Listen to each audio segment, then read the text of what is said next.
So blog చేయడానికి reason ఏంటి వచ్చింది మా మమ్మీకి సర్ప్రైజ్ అయిపోతుంది.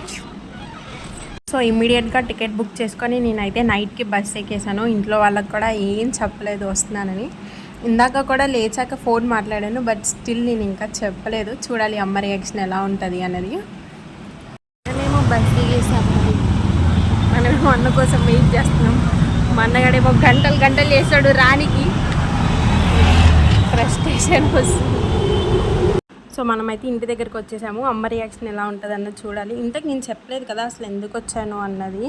సో మాకైతే బోనాల్ ఫెస్టివల్ అనమాట. ప్రతి ఇయర్ బోనాల్ ఫెస్టివల్కి నేను ఇంట్లో ఉంటాను. ఈసారి లేను అని చెప్పకుండా సడన్ సర్ప్రైజ్గా అమ్మకి ఇస్తున్నాను. సో చూసేయండి అమ్మ రియాక్షన్ ఎలా ఉంది అన్నది.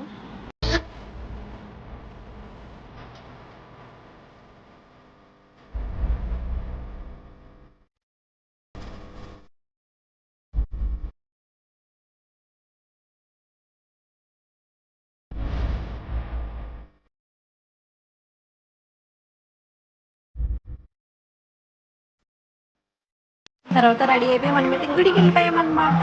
సో మళ్ళీ నెక్స్ట్ బ్లాగ్లో కలుద్దాం. బాయ్.